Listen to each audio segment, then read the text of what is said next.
Josh, the Auburn football nation has had a lot to digest in the last 48 hours on a number of levels. How is the Auburn football nation reacting to the Chizik hiring and also to Barkley's comments and also to Schlabal's reporting?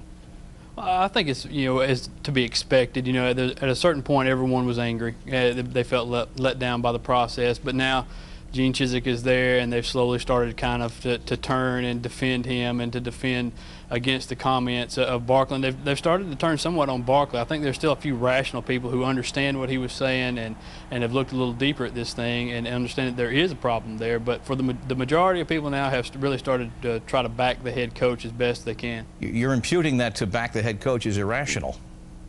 Well, I mean, if you look at what Barkley said, there's a lot of truth to that. I mean, I don't think race was the #1 issue in this hire, but I believe that it played a part, and I believe you could hear it in the statements that were said. Basically them saying that they felt more comfortable with Gene Chizik, and that's an issue.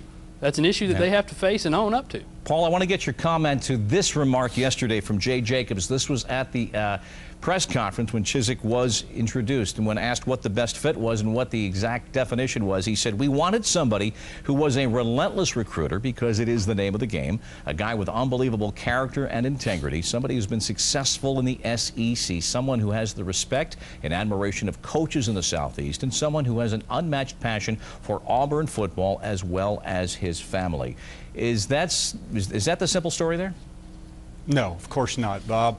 Jay Jacobs, first of all, is a pawn of the trustees at Auburn University, and there's no way they were going to hire Turner Gill, even though he should have been hired. And interestingly, the Auburn fan base wanted Turner Gill. This is a contrast from the past. Aldo Greco, I work with him on the radio. He's a former Auburn kicker, former Titans kicker. He endorsed Turner Gill, but the plantation mentality exists at very high places at Auburn University, and there was no way he was going to get the job. Give me some names. Well, I think you can look at the Board of Trustees and just take your pick, Bob. Close your eyes and choose. All right. Jemele, your thoughts? Well, I mean, I can't say that I'm surprised. I'm here in Florida, and I talked to an assistant coach yesterday who's recruiting for a BCS affiliated school, and he told me the exact same thing about Charlie Strong, another candidate that you mentioned in the intro. And Charlie Strong has incredible credentials, his maybe even more so than Turner Gill in some aspects. So, he's competing for his second national championship, but unfortunately, he's married to someone with the wrong skin color. And the issue there for me is looking at it, this is not just a one-sided issue of certain boosters being uncomfortable with hiring someone like Turner Gill or Charlie Strong. This is also them, unfortunately and sadly, looking at what the reaction to a black coach married to a white woman would be when they went in some of these recruits' homes. And the reality is, even now in 2009, just as we're on the verge of swearing in a black president, there's a lot of African Americans who feel uncomfortable with that as well. I heard this exact same thing yesterday from someone well-connected, an African American who's well-connected in the political and athletic world. So it's interesting you've heard the same thing. Josh, let me get back to what Paul said, though. Paul seems to indicate there's a lot of daylight here between the fans and the power structure. You're suggesting the fans are coming around.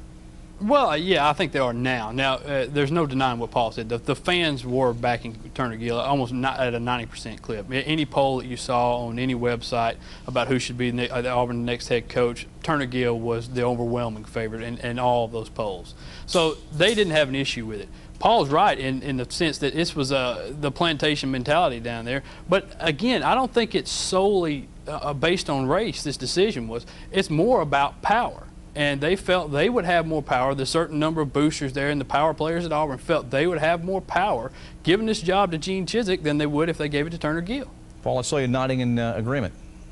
Well, Josh is right there. Auburn's been run by trustees for a long time. This school's been under investigation. Everyone remembers 5 years ago when Bobby Louder and others tried to get Tommy Tuberville fired in the middle of the night by bringing in Bob Petrino. They were under investigation. They almost lost the accreditation, but they haven't gone away. They're still running this program. And Jay Jacobs, the athletic director who wouldn't come on, might be the most incompetent athletic director in America. He couldn't go to the bathroom without asking Bobby Louder or the Board of Trustees for permission.